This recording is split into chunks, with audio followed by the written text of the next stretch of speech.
For most of us, thinking is at least somewhat unpleasant. We try to avoid it where possible.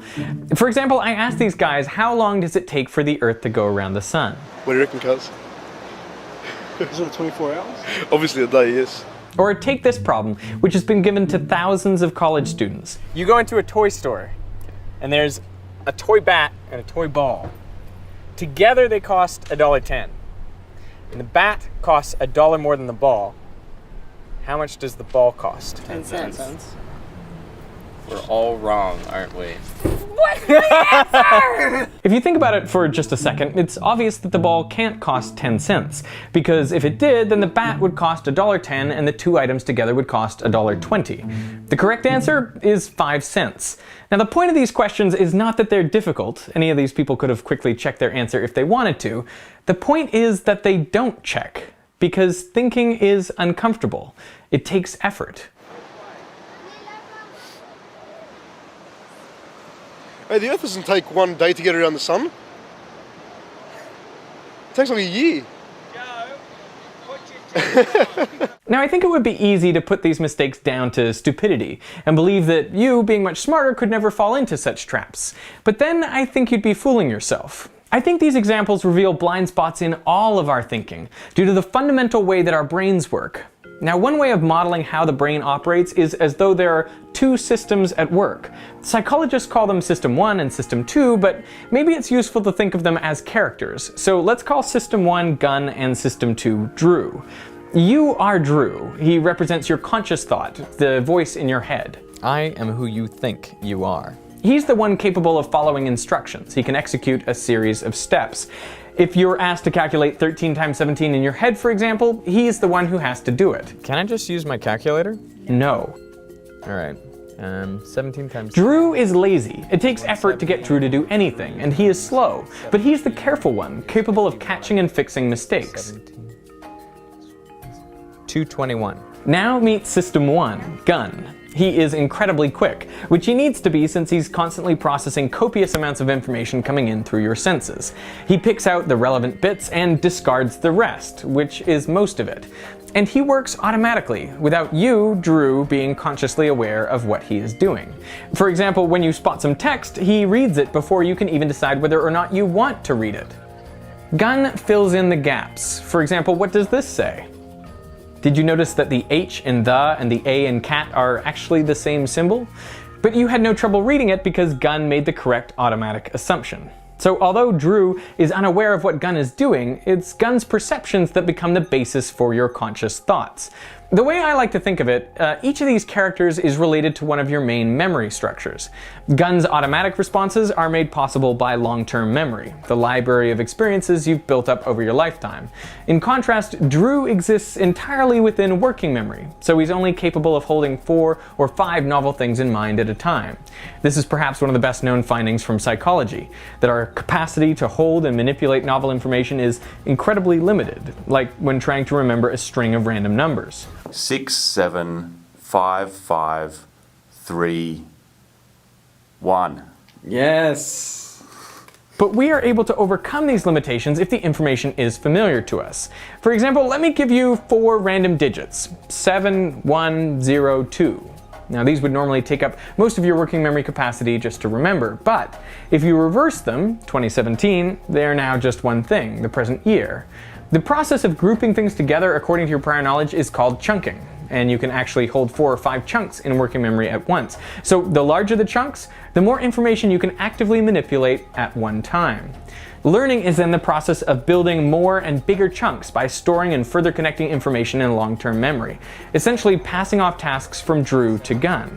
But in order for this to happen, Drew first has to engage with the information actively and effortfully, often multiple times. For example, when you were first learning to tie your shoelaces, you probably recited a rhyme to help you remember what to do next, using up all your working memory in the process. But after doing it over and over and over again, it gradually became automatic. That is, Drew doesn't have to think about it anymore because Gun's got it. Musicians and sports stars refer to this as muscle memory, though of course the memory is not in the muscles, it's still in the brain, just controlled by Gun. You can practice everything exactly as it is and exactly as it's written but at just such a speed that you have to think about and know exactly where you are and what your fingers are doing and what it feels like. Slow, deliberate, conscious practice repeated often enough leads to this.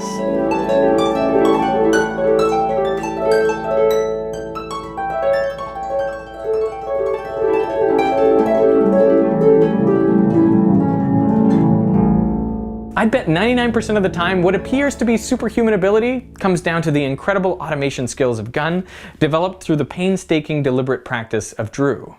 What's interesting is it's actually possible to see how hard Drew is working just by looking at someone. Try this task. I'm going to show you 4 digits. I want you to read them out loud, and then after 2 beats, I want you to say each number back on the beat, but adding 1 to each digit. So as an example, 7291 should be 8302. This is called the add 1 task, and it forces Drew to hold these digits in memory while making manipulations to them. Now it's important to say the numbers back on the beat. Try this one.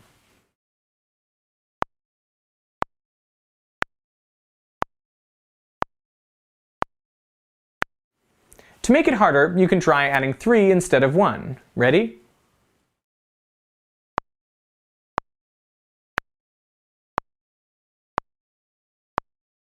Now what you're unaware of is that as you're completing this task, your pupils are dilating. When Drew is hard at work, as he is in this task, you have a physiological response, including increased heart rate, sweat production, and pupil dilation.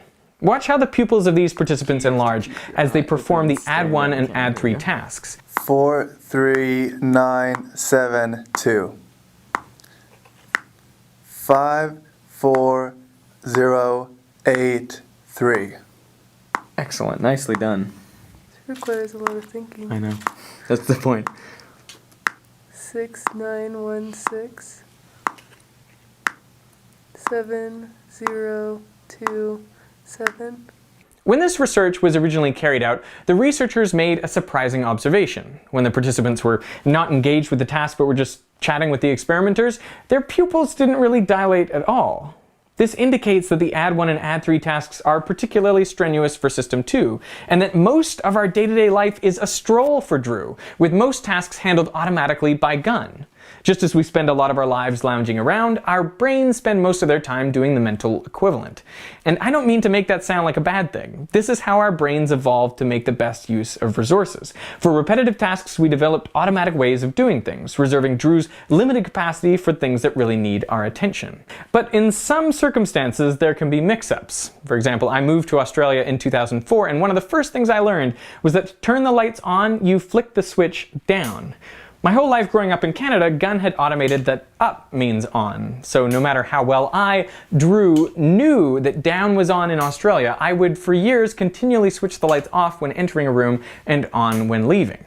When Destin learned to ride the backwards bicycle with its steering reversed, it took months to overcome his automated habit. And once he had done that, he couldn't easily go back to riding a normal bike. Understanding Gunn and Drew also explains errors in the bat and ball question. It's Gunn who first perceives the key pieces of information, that together the bat and ball cost $1.10, the bat costs $1 more than the ball, so the ball costs 10 cents. 10 cents. Gunn immediately had an answer that he blurted out automatically. Meanwhile, Drew, without being consciously aware that the answer came from Gunn, endorsed the idea without checking it. After all, the answer sounded reasonable and Drew is lazy.